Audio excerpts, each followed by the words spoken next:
Estrategias de exportación para empresas. En esta ponencia nos acompañan José Carlos Sosa de Comexo Service, Lisa Ibarra de SASEX Consultores y Jonathan Macedo de Comcesur. Modera José Ángel García Hernández. Muy buenas tardes y bienvenidos.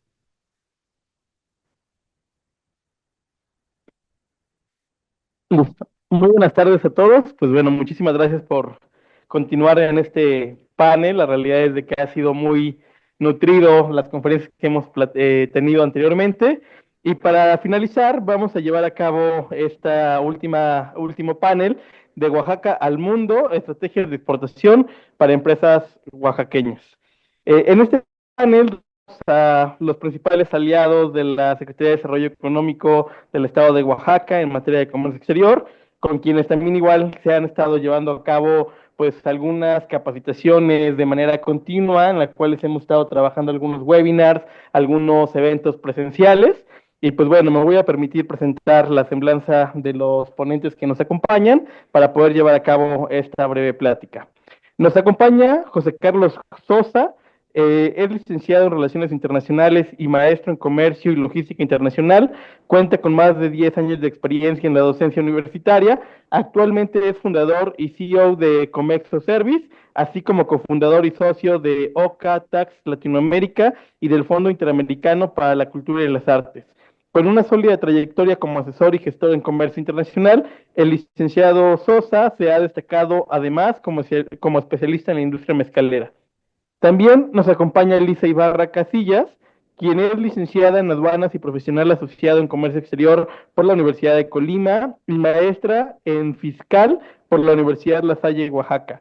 Cuenta con un diplomado en aduanas y seguridad nacional por el CESNAP y cuenta con más de 15 años de experiencia en el ámbito aduanero, desempeñando funciones en diversas aduanas como Manzanillo, Nuevo Laredo y Pantaco, ocupando cargos de subadministradora en la Coordinación de Aduanas Fronterizas, y también tiene formación en propiedad intelectual por la Organización Mundial de Aduanas y en análisis de riesgos por la aduana de Estados Unidos.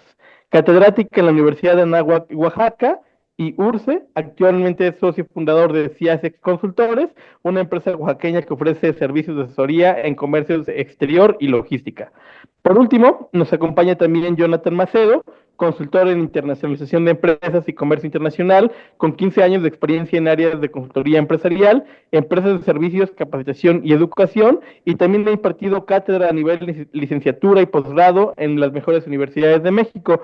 Es licenciado en Comercio Internacional, estudió la maestría en Logística y Dirección en la cadena de suministros, se encuentra doctorando en el programa de Planeación Estratégica y Dirección de Tecnología en cotutela con el programa de Gestión de Estrategia y Negocios Internacionales en la Universidad de Sevilla, en España, y actualmente se desempeña como director de Planeación y Proyectos Estratégicos en Comser Región Sur. Pues bueno, bienvenidos.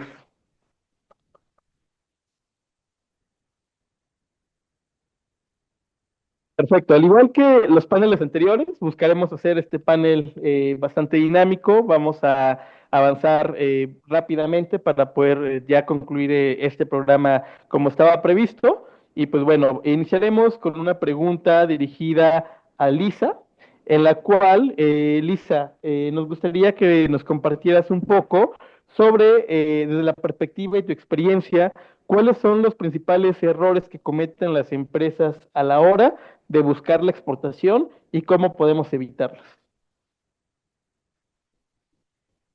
Hola, buenas tardes a todos.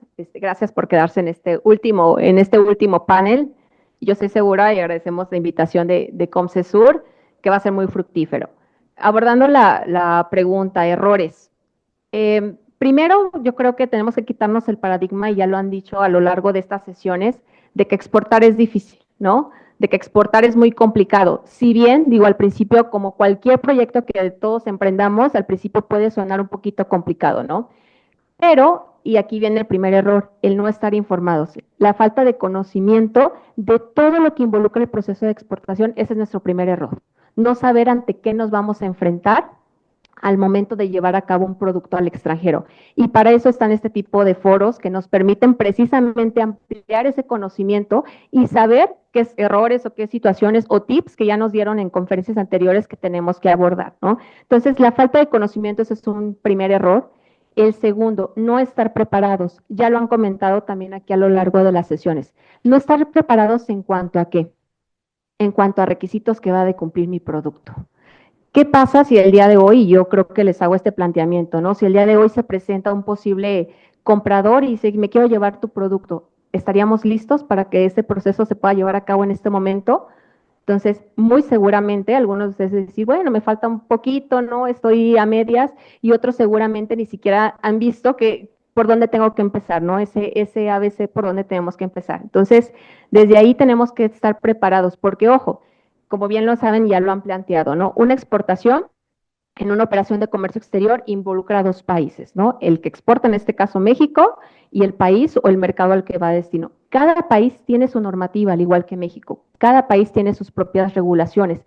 Y si no estamos preparando también nuestro producto para ese mercado, vamos a tener esas complicaciones. Muchas empresas creen que ya teniendo el cliente, envío mi producto y ya. Pero ¿qué sucede muchas veces? Y ese es un error. Cuando el producto no cumple los requisitos para adentrarse a ese país, puede estar ahí detenido por aduanas, y ni en balde también ya todo el proceso que hicimos previamente, gastos, inversiones y demás, y el producto para que finalmente no pueda acceder a ese mercado por una cuestión regulatoria. Y no nada más hablando en temas de etiquetado, ¿no? Desde inclusive algunos países, sobre todo en temas de ingredientes, pide que no tenga ciertos aditamentos, o en el caso de mezcal, también las cuestiones físico-químicas involucra que a lo mejor ciertos productos bajo altos parámetros no se puedan introducir a ese país, ¿no? Entonces, sí tenemos que estar con el conocimiento amplio de qué es lo que requiere mi producto para ese mercado, y ya lo han abordado aquí también, lo vuelvo a lo mejor a ser muy reiterativa, pero es importante tener un plan de exportación, un plan de negocios, porque eso nos va a permitir precisamente mapear qué es lo que yo tengo que hacer en ese paso a paso, y eso me va a dar, digamos, la información necesaria de todo lo que tengo que cumplir, y también en cuestiones de costos, ¿no? Entonces, es importante tener un plan de negocios. Y digo, no sé cómo andamos de tiempo, pero finalmente otro error es no tener, sobre todo en las primeras exportaciones, un contrato de compraventa internacional. Eso es muy importante también, ir desarrollando nuestro contrato de compraventa internacional. ¿Por qué? Porque ya cuando se desarrolla, ya ganamos al cliente y demás, a veces sucede a la inversa. Quien viene a comprar viene a fijar las condiciones. Y aquí está el contrato y fírmale, ¿no? Entonces, a veces pueden ser, digamos, un tantito, ventajosos, ¿no? Para el comprador, pero ¿qué pasa cuando nosotros ya tenemos qué es lo que queremos, qué condiciones debemos de establecer en esa compra-venta, y las vamos plasmando en un documento? Entonces ya entramos en otro ámbito de negociación. Esas serían, digamos, en pocas palabras, los errores, ¿no? Que se cometen al exportar. Muchas gracias, Lisa. Completamente de acuerdo. En esta parte resaltaría una parte bastante interesante que comentaste, ¿no? La falta de conocimiento y el no estar preparados. Lamentablemente, nosotros hemos tenido muchos casos de personas que han estado interesadas en adquirir ciertos productos o que tienen ya un cliente potencial, y que las empresas no estamos preparadas para el momento del tema regulatorio, ¿no? Y no vamos lejos, o sea, antes del tema regulatorio, incluso platicaban en el panel anterior el tema digital, o sea, no tenemos una página web, no tenemos una página web en inglés, no tenemos un catálogo disponible en el idioma que lo requieren estos compradores, y ni siquiera fichas técnicas, ¿no? O sea, nos ha ocurrido en el momento de hacer alguna cotización para un envío internacional que no tenemos una hoja de riesgos, ¿no? Que no tenemos la información comercial de nuestro producto, y bueno, esto ¿a qué permea? Que los negocios se pierdan. Entonces, bastante importante recalcar que es importante estar actualizado, que es importante disminuir riesgos también, y estos tipos de herramientas es lo que nos ayudan, ¿no? Tener un plan de exportación, saber cómo lo vamos a hacer, cómo lo vamos a trabajar, tener toda la información adecuada en el momento adecuado, es lo que nos va a permitir, pues, llegar con éxito a este camino, ¿no? Entonces, te agradezco mucho esta aportación, y como segunda parte, vamos con José Carlos Sosa.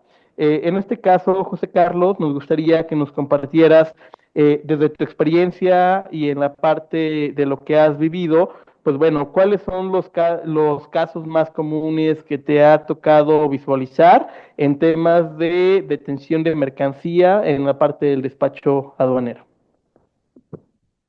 Okay, muy buenas tardes a todos. Primeramente, Un gusto estar aquí presente con la Secretaría de Desarrollo Económico del Estado de Oaxaca, con COMSE, con CIASEX, con todos los presentes.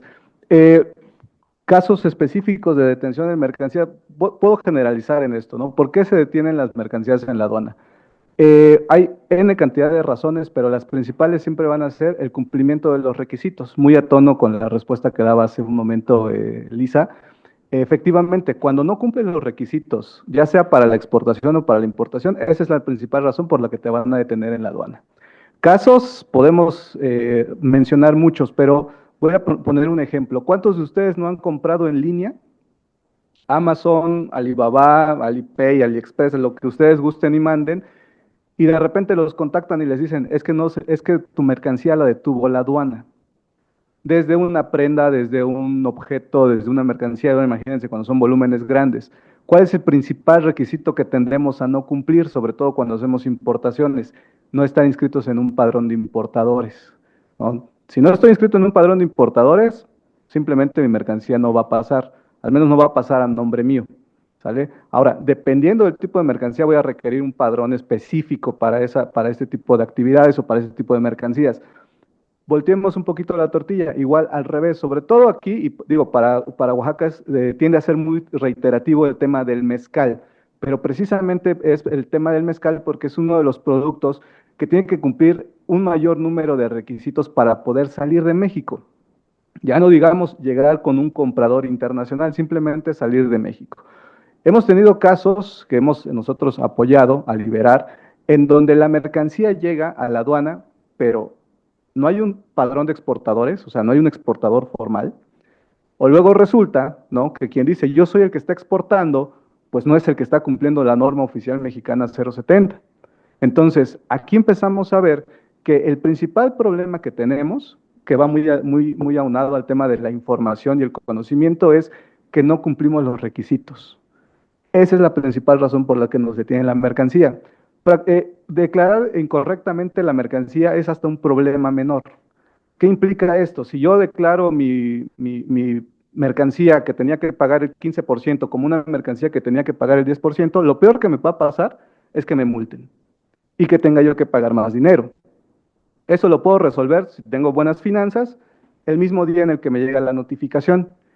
Pero si yo no estoy cumpliendo, por ejemplo, con una norma de etiquetado, que podríamos decir es la norma más rápida para cumplir, estamos hablando de, uno, si se hace antes de las 2 de la tarde el tema del alta en el sistema, puede ser que ese mismo día o hasta el día siguiente me estén dando mi notificación de cumplimiento de la NOM, y esto lo tengo que hacer a través de un organismo especializado que normalmente conocemos como UVAS, Unidad de Verificación Autorizada. Ya cambió el nombre, pero para la mayoría pues sigue funcionando así, ¿no? El tema de la UVA. Entonces, la UVA me va a liberar a mí mi certificado posiblemente 24 a 48 horas. Si nosotros somos estrictos en temas de cuánto tiempo pasa la mercancía en la aduana sin que tenga que pagar impuestos o sin que tenga que pagar algún cargo, estamos hablando de 3 a 5 días. 3 días si viene por tierra o por aire y 5 días si viene por mar. Si le echamos cálculo a este tema, el simple hecho de no cumplir una norma de etiquetado, pues ya me puede implicar un costo adicional. Ahora, esa es una norma relativamente rápida de cumplir, pero si me voy a una norma de componentes electrónicos que requiere un análisis del laboratorio, que requiere pruebas de la mercancía, que requiere liberación de una muestra de esa mercancía para someterlo a prueba, que probablemente tarde 2, 3, 4 meses, pues multipliquen eso por, bajita la mano, 1,000 pesitos diarios que me va a estar costando mi mercancía detenida en la aduana. Entonces, por eso es sumamente importante el tema del cumplimiento de los requisitos, tanto para la exportación como para la importación. Perfecto, José Carlos. Pues bien, tocas un tema sumamente importante, el cumplimiento normativo, ¿no? En este caso tenemos que entender que el cumplimiento normativo pues es diferente también en cada país, ¿no? Entonces, una parte importante en este sentido pues es conocer el producto que tenemos. Primero, poder identificar qué es lo que tenemos, hacia qué mercado va dirigido y pues bueno, en este proceso poder anticiparnos a poderlo trabajar de manera previa, ¿no? Con especialistas en la materia que nos ayuden y que nos asesoren en todo el requerimiento normativo, pues para disminuir el riesgo de que nos ocurra esto, ¿no? Porque si bien comentas, pues bueno, esto tiene un impacto importante de manera económica a las empresas, que para el caso de las pequeñas y medianas empresas, pues representa incluso el riesgo, ¿no? De poder desaparecer. Entonces, aquí la parte importante de todo esto pues es estar capacitado, tener cubierta, ¿no? Esta asesoría que les permita conocer cuál es la parte normativa que se tiene que cumplir y pues bueno, el consejo siempre revisar con este caso esta normatividad y esta parte regulatoria antes de enviar el producto, ¿no? O sea, que en el momento en el que el producto está fuera de nuestras manos, pues nosotros no podemos controlar ya el producto, ¿no? Entonces, en este sentido, pues es todavía más complicado. Entonces, siempre que hagamos un proceso de exportación, pues revisar la parte documental y todo lo previo de manera anticipada, ¿no? Te agradezco mucho, José Carlos, y vamos con la siguiente pregunta para Jonathan Macedo. En este caso, Jonathan, si nos puedes compartir qué consejos le darías a las empresas que están buscando vincularse a nivel internacional. Muchas gracias. Muy buenas tardes. Ahora me toca estar de este lado.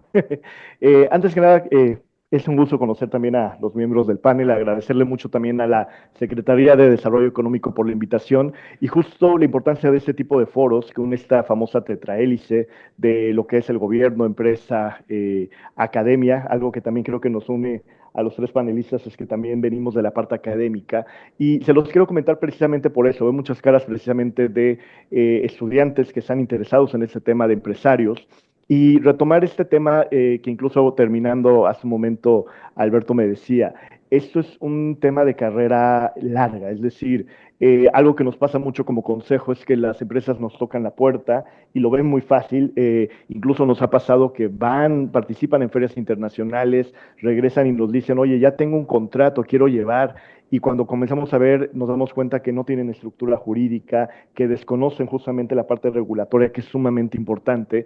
Así que creo que justo uno de mis primeros consejos sería eso, algo que mencionábamos, la especialización, acercarnos precisamente a personas que ya tienen este parte de camino recorrido, especialistas que llevamos años también en esto.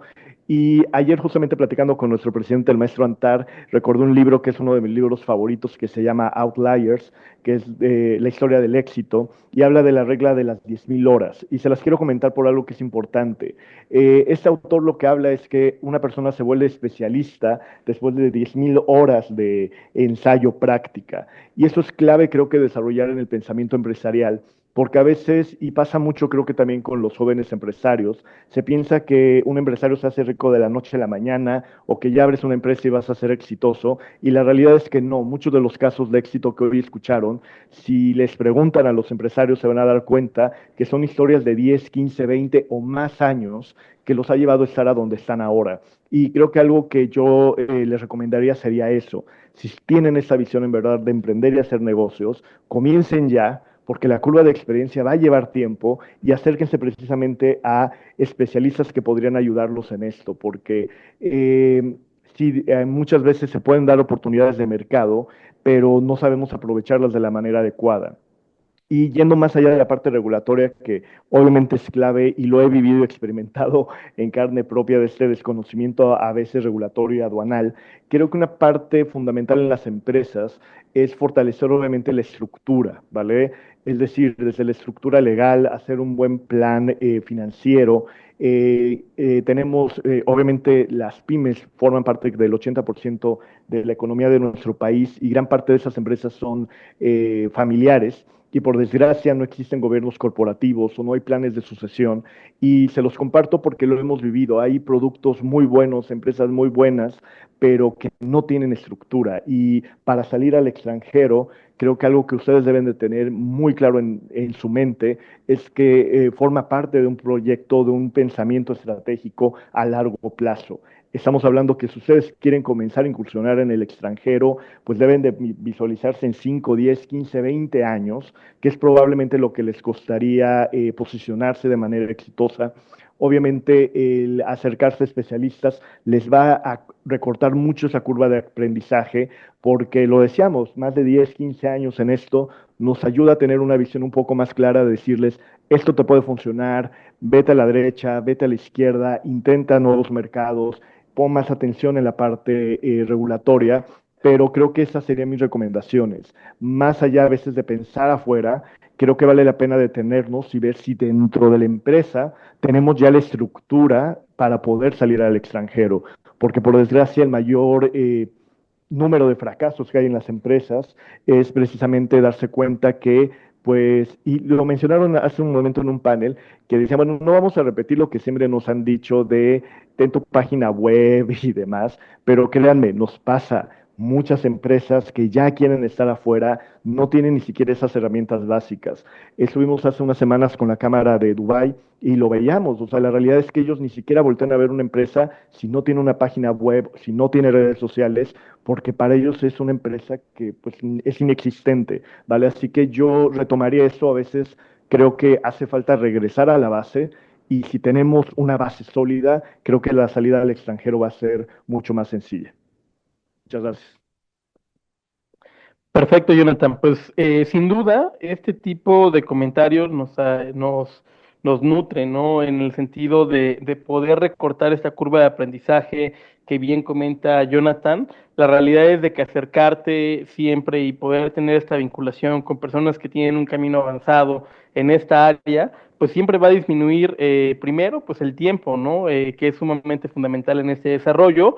Y segundo, pues también la parte económica, ¿no? Que muchos errores de los que ocurren, de lo que comentábamos anteriormente con José Carlos, por ejemplo, ¿no? La parte de que todos los errores cuestan, o sea, cuestan tiempo y cuestan dinero.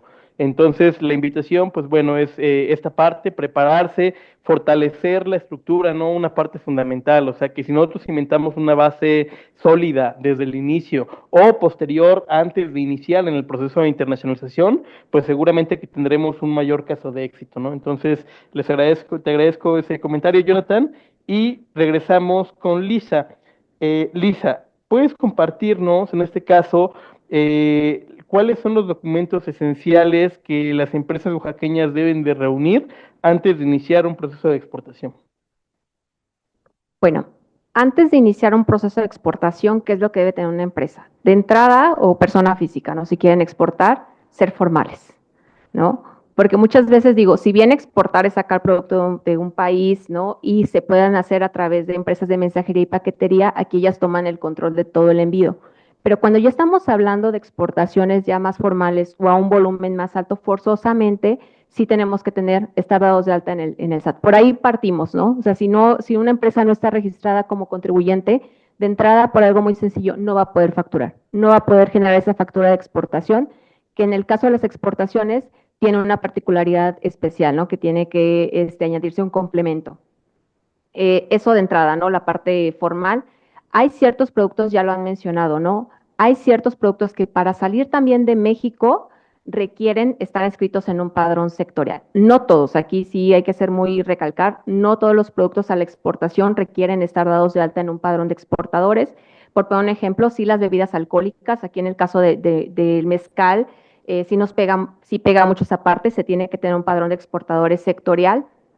Pero otros productos como cigarros, bebidas energéticas, acero, oro, plata, cobre, digamos, por poner unos ejemplos, son otros productos que requieren un padrón de exportadores a la exportación. De ahí en más, otros productos que ustedes gustan y manden, chocolate, algunos otros tipos de alimentos, no requieren un padrón de exportadores sectorial, pero aquí sí tenemos que tener precisamente claridad en qué requisitos previos necesitamos cumplir de entrada para poder salir de nuestro país, ¿no? Eso es, digamos, en la parte, digamos, documental. Y ya lo mencionaron y también voy a ser reiterativa, tener una ficha técnica de su producto. Si hoy también se presentara un comprador y les dije, quiero llevarme tu producto, ¿cuántos también ya están preparados con una ficha, así, una radiografía de mi producto, inclusive hasta para parte del precio de exportación? Si ya lo tienen en cuenta, cuánto va a costar ese producto, porque esto debe ser un negocio, ¿no? Es un ganar, ganar, tanto de ustedes como exportadores, como la empresa también que va a comprar, ¿no? Pero tenemos que tener precisamente arrastrar ese lápiz y tener bien nuestro costeo y en esa ficha plasmar precisamente cuánto va a costar mi producto export si ya se hizo ese trabajo. Si me dicen, oye, ¿cuántas botellas caben en una tarima? Tenemos que tener bien identificada esa parte. Muchos no lo saben, ¿no? Ni siquiera, digo, no se ha hecho ese ejercicio de saber cuántas cajas, cuántas botellas, cuánto de su producto cabe en una tarima de exportación. Y eso es crucial porque cuando ya se llega a un proceso de negociación, pues entonces las empresas ven, mira, esto sí saben, tienen bien correcto definido su precio de exportación, me está vendiendo y me dice por tantas tarimas, inclusive si te llevas 3 a lo mejor baja, bueno, entonces todo ese planteamiento es crucial antes de definir una exportación. Ya cuando agarramos un cliente en un mercado, entonces ahí sí ya nos vamos a empezar a preocupar por cumplir los requisitos en destino, pero de cajón para empezar a exportar, esos consideraría que son los esenciales. Muchas gracias, Lisa. Pues bastante completo, ¿no? Considerar toda esta parte que digo, hay temas a lo mejor más operativos, ¿no?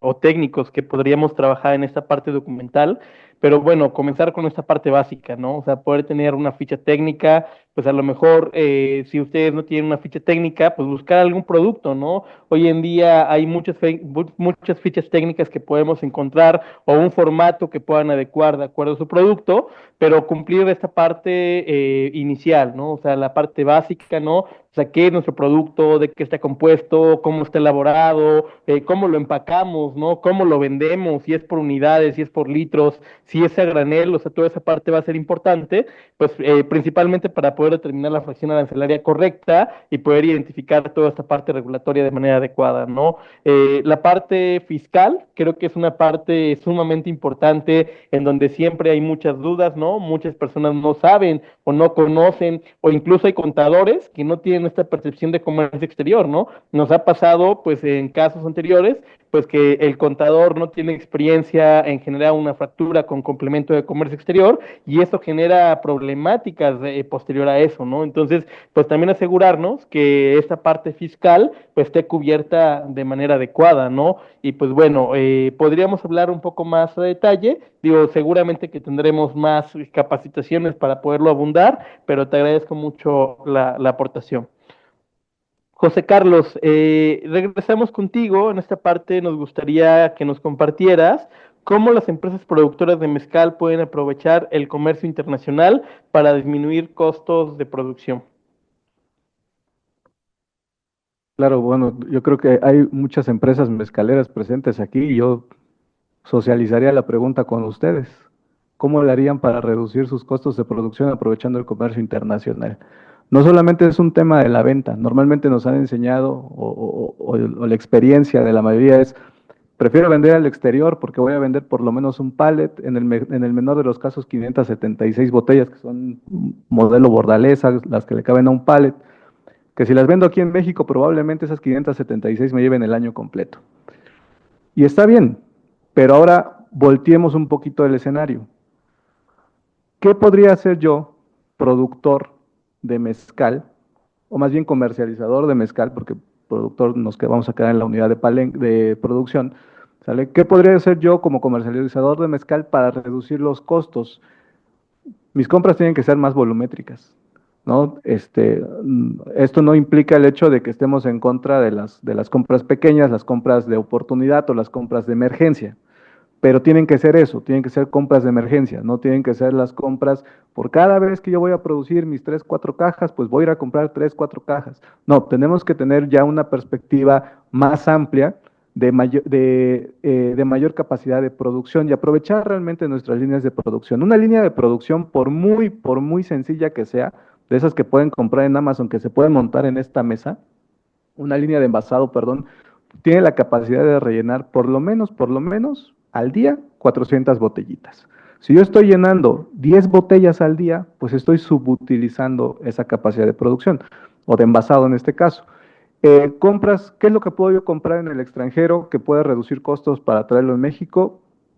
Insumos secos, botellas, corchos, cajas, que curiosamente, ¿no? Las cajas con los proveedores mexicanos son sumamente caras. En la proveeduría en el extranjero te las regalan. Tú compras un contenedor de botellas, se los compras a China, por ejemplo, las cajas te las regalan y te las serigrafían con los elementos que tú le solicites en este caso. Costos para poder traer un contenedor de botellas de China a México es sumamente barato comparado con comprar, perdón, ese contenedor en territorio mexicano. Para que nos demos una idea, en un ejercicio que hicimos con una empresa que trajimos sus botellas aquí a México, particularmente a Matatlán, el costo unitario por botella, ya puesto aquí en México, con todo y los servicios que tuvieron que pagarse, agentes aduanales, fletes, traslados, seguros, etcétera, fue de $1.50. En aquel momento el dólar también andaba como ahorita, 30 pesos, digo 20 pesitos, estamos hablando de 30 pesos. 30 pesos, aquí en México, con la proveeduría que tenemos, estamos hablando de comprar una botella muy sencilla, con un corcho sumamente sencillo. Y estamos hablando de que trajimos una botella con diseño, con un corcho con diseño, en una caja serigrafiada, ¿no? ¿Qué tanto realmente puede impactar el precio de los insumos secos en mi costo de producción final? Suficiente, ¿sale? Entonces, por un lado, traer insumos secos. Y no porque sea negativo comprar en México, no porque sea algo malo comprar en México. También viendo la realidad es que muchos de los proveedores que nos venden en México pues traen las mercancías de otros países, ¿no? Y ellos son los que al final del día dicen, bueno, esta botella, no, comprar esta botella a mí me cuesta 10 centavos de dólar, pero como yo ya la traje, como a mí ya me costó mi experiencia, mi conocimiento, mi riesgo, etcétera, pues se la voy a poner al mexicano en 5 pesitos. ¿Sale? Entonces, ya hay una ganancia sustancial, que tampoco es algo negativo, pero si nosotros como productores podemos reducir o disminuir estos costos, vamos a tener puntos a favor en nuestro proceso de producción. Obviamente no podemos comprar el agave en otro lugar, obviamente la leña tampoco la podemos traer a otro lugar, obviamente el agua tampoco en el proceso de la producción del destilado como tal, pero sí hay otras áreas en donde podemos nosotros empezar a reducir. Otra manera de aprovechar el comercio exterior, posiblemente podamos decir, bueno, yo soy un pequeño productor. Tú me estás hablando de comprar un contenedor que trae, en el caso de un contenedor de 20, por ejemplo, trae 10 pallets u 11 pallets si son pallets europeos. Pues yo no tengo la capacidad para comprar eso. Pero resulta que yo utilizo un modelo de botella que hay otros 5 o 6 productores que también lo están utilizando. Asociarnos como productores para poder hacer una compra consolidada. Hace casi 8 años, aquí en Oaxaca, se desarrolló un proyecto que se llamó Consorcios de Exportación. La intención era, pues, asociar los esfuerzos de exportadores para poder colocar el producto en el extranjero. Pero si nosotros volteamos esa vista, podemos hacer lo mismo para reducir nuestros costos de importación. En el caso particular del mezcal, pues serían estos elementos, pero me voy a desviar un poquito de la pregunta. Si nos dedicamos al tema del café, para los empaques de café, chocolate, bebidas que no sean bebidas alcohólicas, de casi cualquier producto podemos encontrar mejores ofertas y mejores condiciones de compra en el extranjero que en el propio territorio nacional. Entonces, una manera de aprovechar el comercio internacional es esa, empezar a hacer procesos de importación, pero previo a que hagamos un proceso de importación, es importantísimo, como ya lo han mencionado con anterioridad, asesorarnos con especialistas. Porque si no, como reza el dicho popular, nos va a salir más caro el caldo que las albóndigas.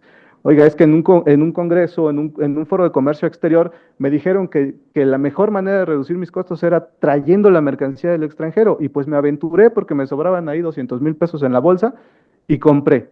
Pero resulta que no me llegó el producto. ¿Por qué? Porque tampoco hubo una correcta asesoría. Entonces, si queremos aprovechar del comercio exterior tanto a la venta como a la compra, es importantísimo la asesoría. Perfecto, José Carlos, te agradezco mucho la intervención y bueno, complementando un poco esta parte, ¿no? Tocabas el tema, ¿no? De poder trabajar el tema de importación, pues de ciertos materiales que pueden disminuir los costos, ¿no?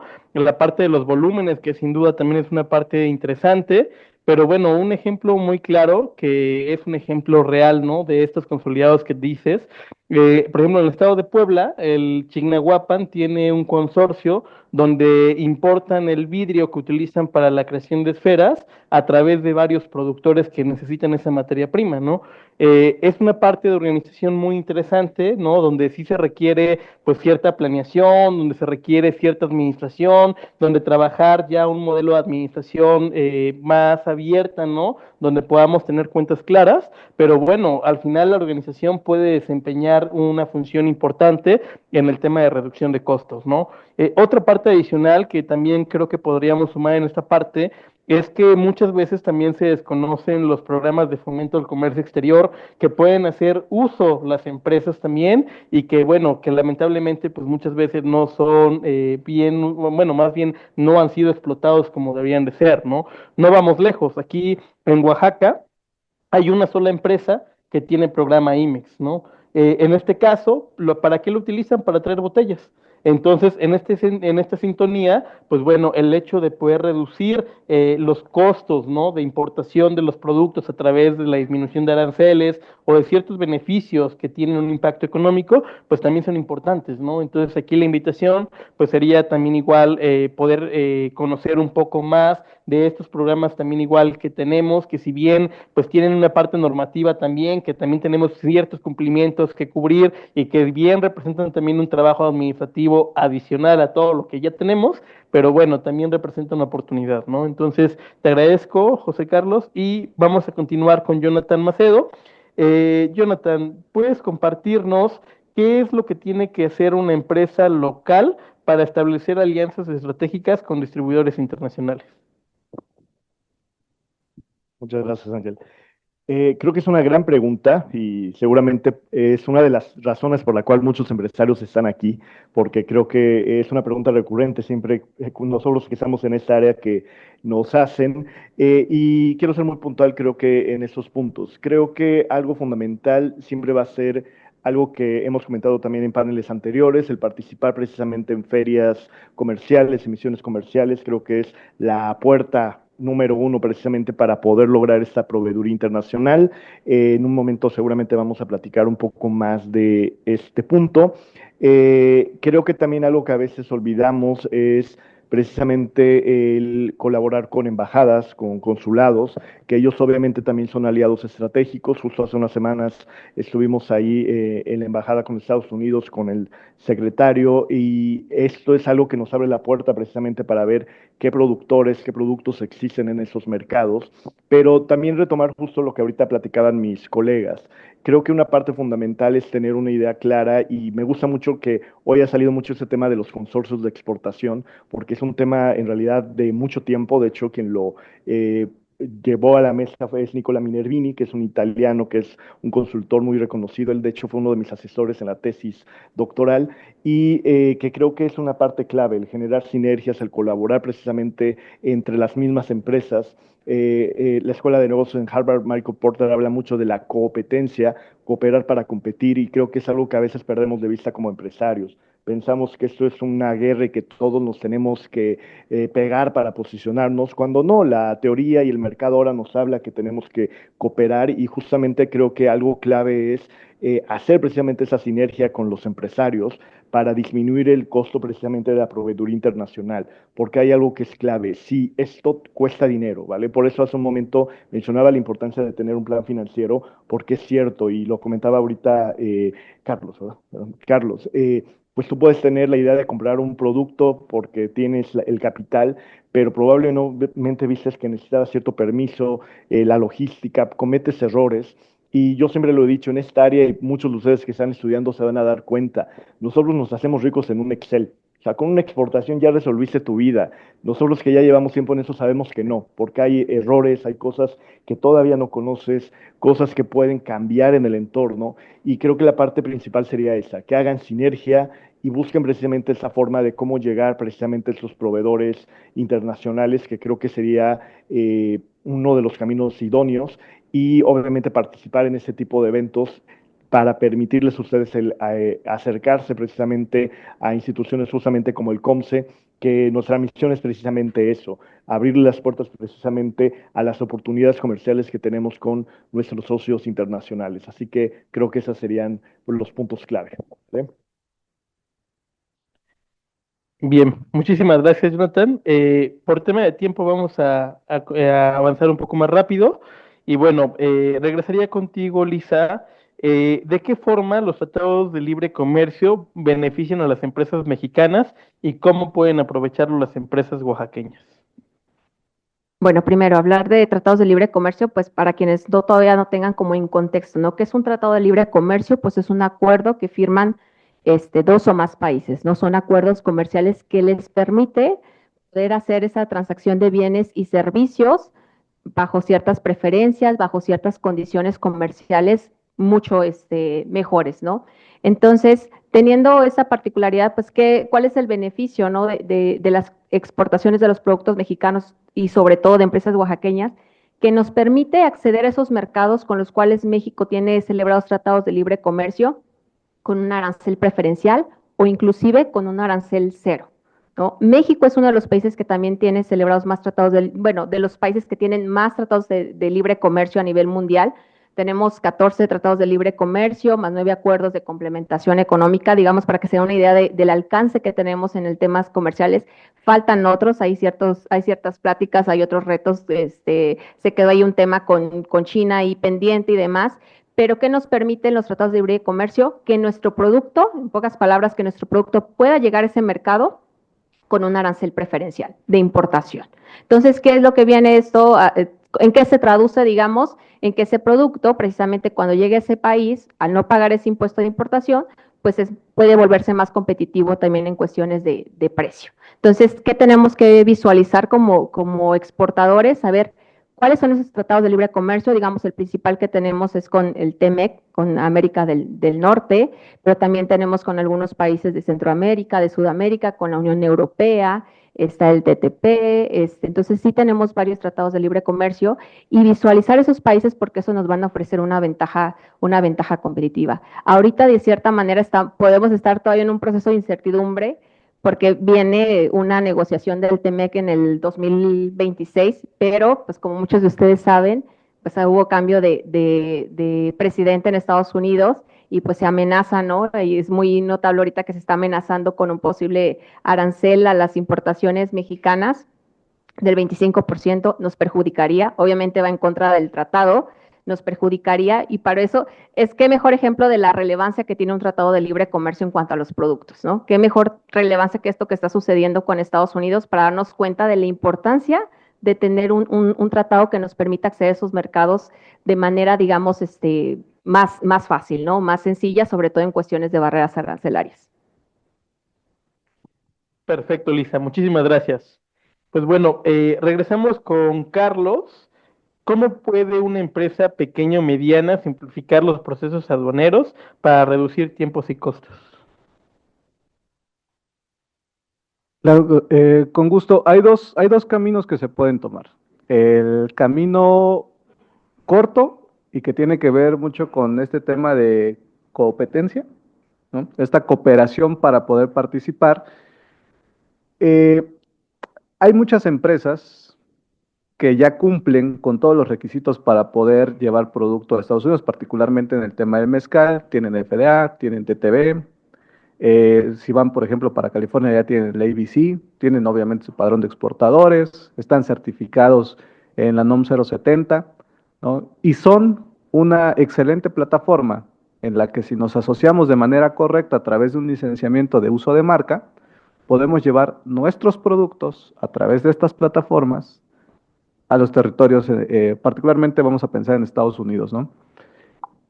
O a cualquier otro país en donde ya se cumplan estas normativas. Pensemos en un Colombia que requiere un INVIMA, por ejemplo, pensemos en cualquier país de Centroamérica que necesita de aquí de México un certificado de libre venta, de exportación, o algún otro requisito en países europeos, asiáticos.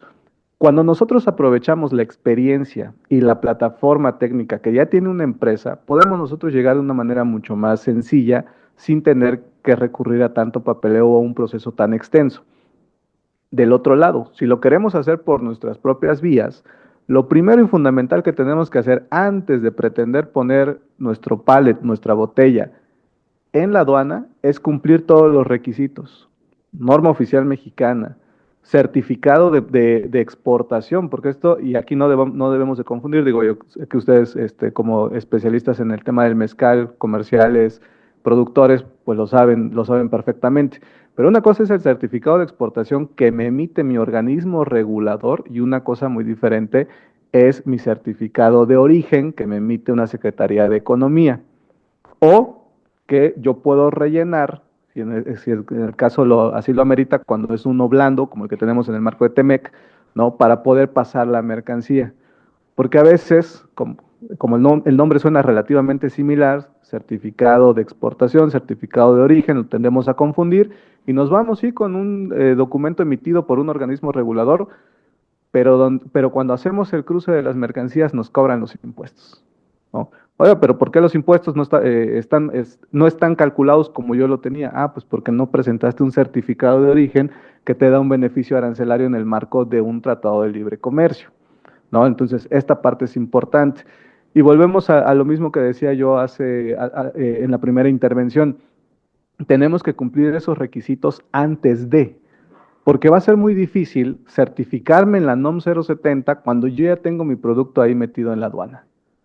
Y la aduana no me lo va a regresar, porque esa parte también es bien importante. Si yo ya ingresé mi mercancía, para que la mercancía vaya para atrás, yo tengo que presentar ahora mi documentación como importador.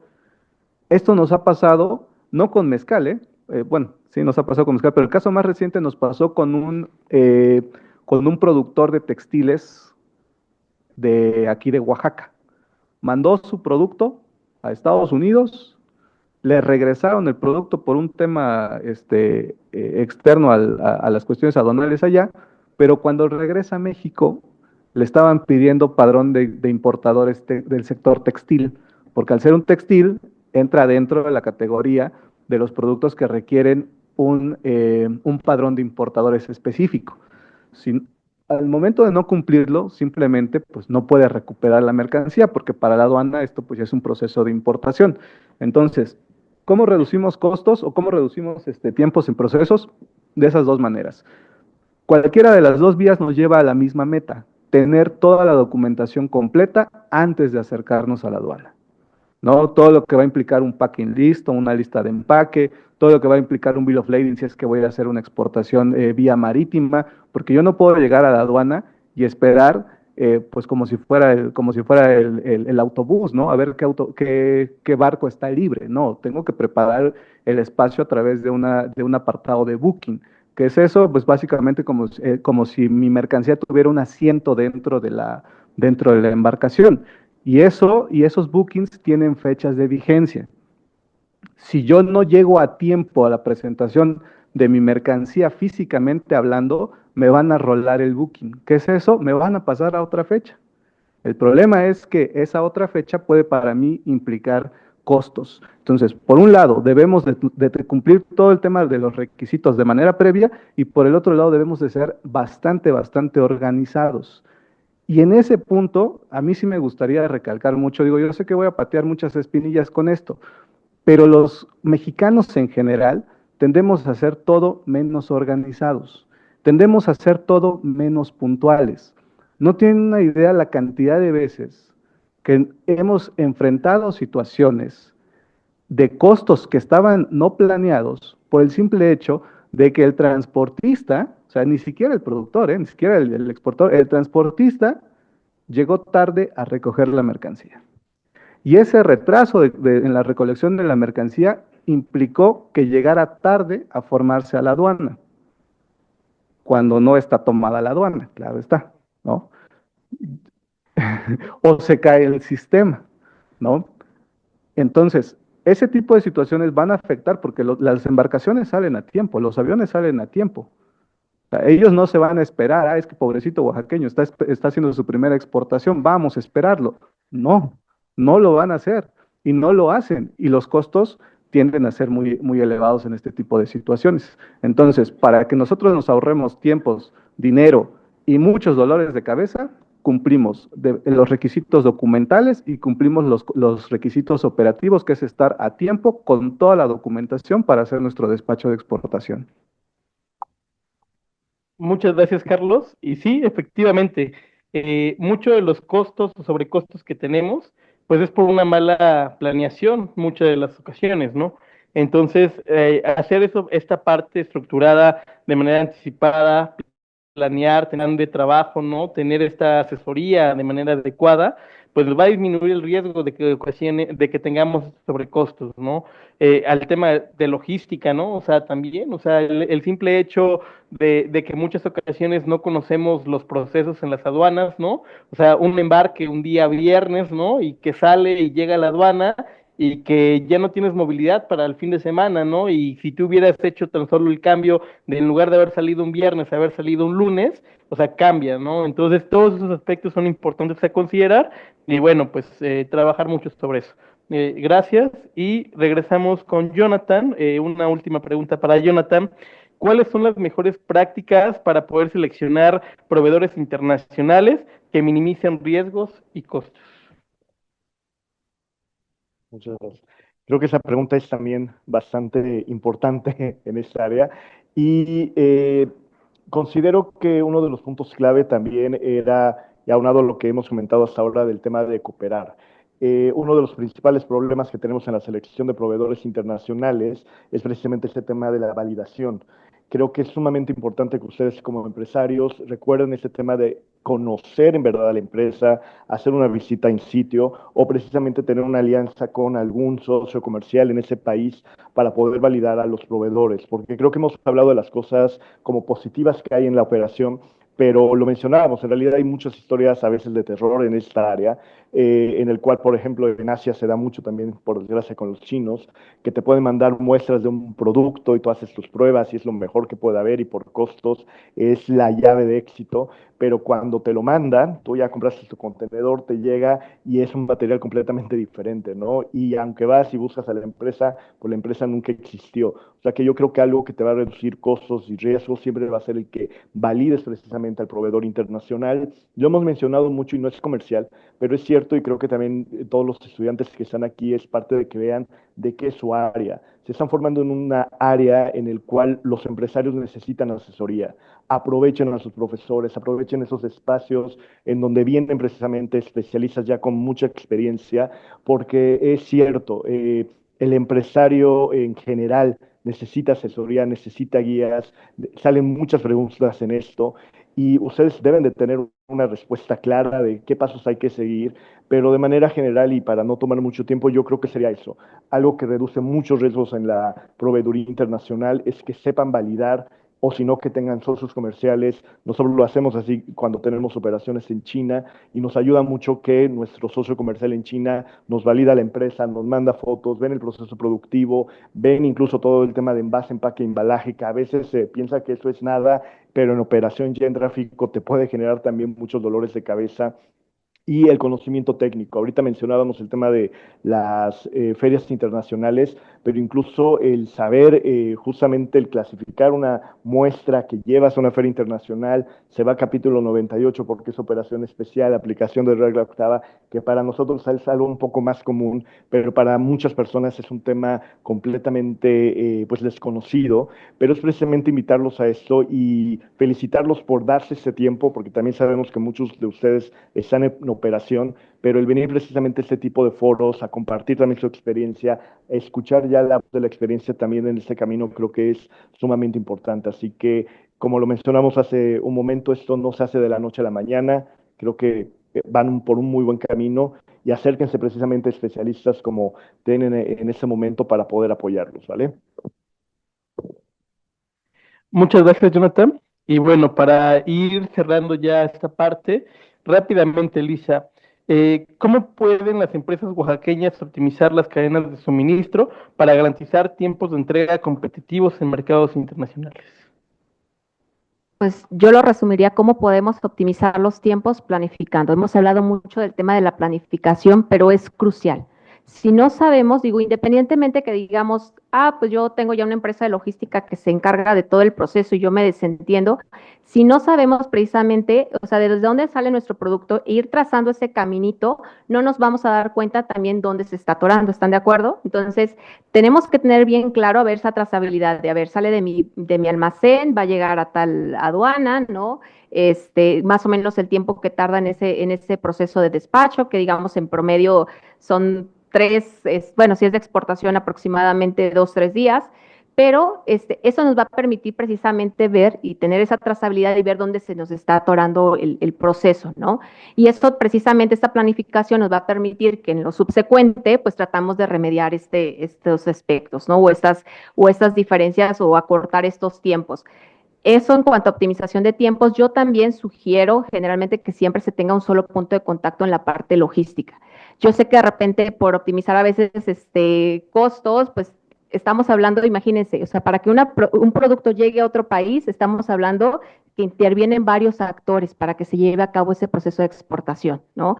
Desde el transportista que recolecta tu producto en tu almacén, ¿no? Desde llega al puerto o a fronteras, el maniobrista que baja ese producto, que lo consolida, el agente aduanal que lleva a cabo el proceso de exportación del producto, el flete internacional, ¿no? Que se lleva tu producto al otro país. Llega al otro país y sucede lo mismo, ¿no? Maniobrista pasa por un agente aduanal, por un proceso de exportación. Son varios actores, ¿no? Entonces, creo que todo esto para que sea una operación muy óptima, debe funcionar como relojito suizo, ¿no? Todas estas partes y estos actores deben de estar bien coordinados. Entonces, lo ideal es tener un solo punto de coordinación de la logística porque eso nos va a minorar también tiempos y también costos, ¿no? O sea, si lo vemos de esa parte. Y en cuestión de costos, también ya lo han mencionado, la parte de envíos consolidados, pues nos baja la parte, digamos, logística en cuanto al flete, y eso serían mis comentarios, ¿no? Perfecto, muchísimas gracias, Lisa. Pues bueno, para finalizar, José Carlos, en esta parte, una pregunta que a mi consideración es bastante interesante y creo que será de mucha ayuda también igual poderlo responder. ¿Qué desafíos logísticos enfrentan las empresas exportadoras en Oaxaca debido a la ubicación geográfica y cómo podemos superarlos? Es una pregunta bastante interesante y yo creo que a fuerza de ser oaxaqueños todos, la respuesta la tenemos bastante clara. Tenemos una ubicación geográfica privilegiada por un lado, creo yo, ¿no? Tenemos el tema del desarrollo del interoceánico, digo, desde que México es México, se ha intentado conectar Veracruz con Salina Cruz para poder hacer un paso importante de comercio marítimo. Nos ganaron allá en el canal de Panamá, pero bueno, seguimos ahí dentro de la competencia, porque además geográficamente estamos bastante bien ubicados, pero también nuestra orografía no nos beneficia al 100%. Tenemos una orografía bastante complicada que de entrada pues implica que podamos traer producto, ya no digamos a otro país, simplemente a la capital, ¿no? Desde nuestras comunidades, desde nuestras localidades, que estamos a 1 hora, 2 horas, 6 horas, 7 horas, 14 horas, la comunidad más lejana que conozco. Entonces, por ahí el tema de la geografía sí nos juega un poquito en contra, pero también hay otra consideración. Oaxaca está considerado como uno de los estados de mayor riesgo para las empresas transportistas. No sé si sabían ese dato. No por un tema de inseguridad, o no al menos no es un tema de inseguridad por crimen organizado, pero sí es un tema de inseguridad. Es más, yo lo podría decir, es un tema de hasta casi seguridad de que van a bloquear. Porque cuando consultamos con los transportistas, oye, necesito que me cotices Veracruz, Jalisco, ¿no? Por ejemplo. Sin problema. Pasas por Cumbres de Maltrata, pasas por otras zonas que son de riesgo considerable en términos de seguridad, y lo pasan sin ningún problema. Pero cuando le dices, necesito que me hagas una cotización Nuevo Laredo, Oaxaca, o al revés, no, Oaxaca, Nuevo Laredo, es que no vamos a Oaxaca. ¿Por qué? Porque bloquean. Y esa es la respuesta que realmente nos dan, ¿eh?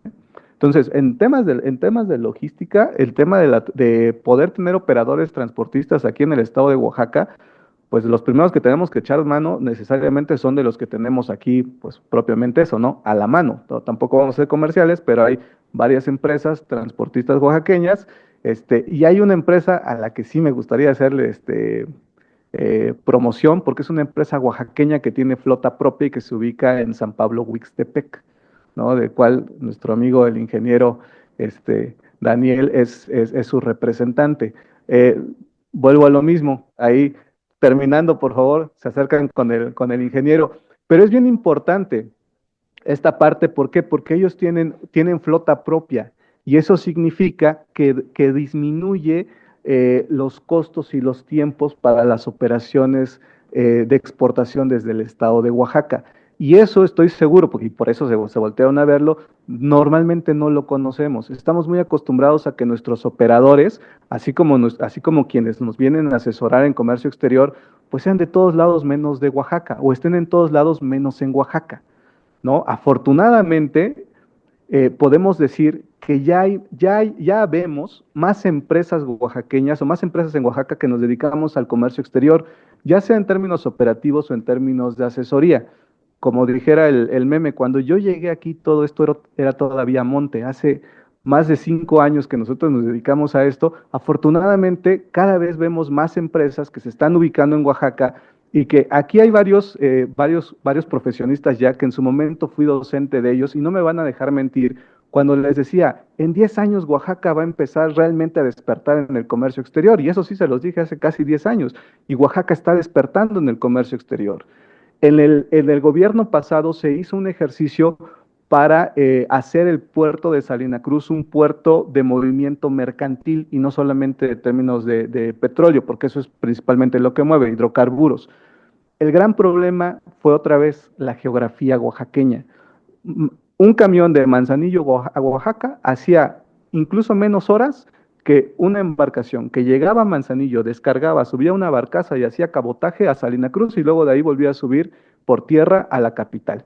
Entonces, volvemos a lo mismo, el tema de nuestra orografía y geografía no necesariamente es un tema que nos esté jugando a favor, no en las condiciones de infraestructura actuales, de donde honestamente, y eso es muy a título personal, espero que el proyecto del desarrollo interoceánico, que este rompeolas que ya se instaló en Salina Cruz, tengan como una segunda etapa un verdadero puerto mercantil para Oaxaca, porque es increíble, y no por menospreciar a nuestros hermanos chiapanecos, pero es increíble que la aduana de Chiapas, la de Ciudad Hidalgo, tenga mucho más movimiento mercantil que el del estado de Oaxaca, donde nuestro movimiento mercantil es cero, ¿no? Hidrocarburo movemos el hidrocarburo de México, pero en términos comerciales no estamos moviendo una sola caja.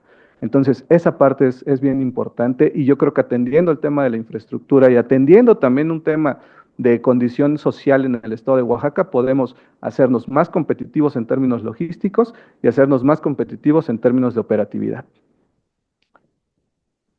Perfecto, Carlos. Pues bueno, bastante interesante. Realmente todos esos temas dan para hablar muchísimo tiempo más. Este foro realmente fue pensado para poder tener esta iniciativa, ¿no? Poder dar a conocer temas que son primordiales, temas que son importantes seguir desarrollando. Y pues bueno, me gustaría cerrar esta parte comentando pues que, bueno, la Secretaría de Desarrollo Económico del Estado de Oaxaca siempre ha estado abierta, ¿no? A poder apoyar a las empresas en este proceso.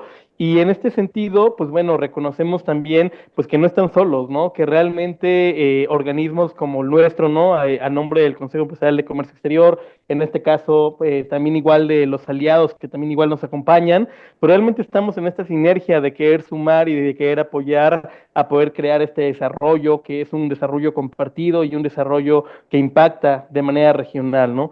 Entonces, yo los invitaría, pues, a que las empresas que tengan dudas, puedan hacer llegar a lo mejor sus comentarios al área de comercio exterior para que puedan trabajar o para que podamos desarrollar una agenda de capacitación como lo hemos venido trabajando, en donde podamos ir atacando a lo mejor ya de manera un poco más formal cada uno de los puntos que tratamos, ¿no? Realmente hay un tema muy interesante en temas de capacitación, sepan que no están solos, sepan pues que la parte de Comce también igual hay mucha oportunidad en el tema de las misiones y de las ferias comerciales, pero bueno, lo que realmente queremos es que las empresas estén preparadas para estos momentos, ¿no?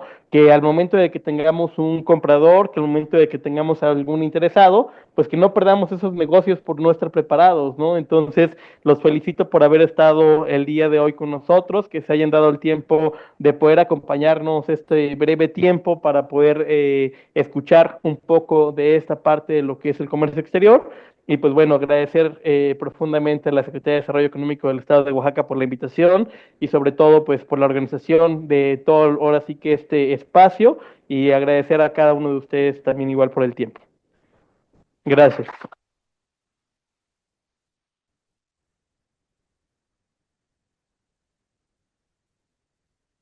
Agradecemos la participación de los panelistas y en ese momento por parte de la Secretaría de Desarrollo Económico hacemos la cordial invitación al subsecretario de Fomento Económico y Atracción a la Inversión, Íñigo Aragón García, haga entrega de reconocimientos a los panelistas que nos acompañaron en esta charla.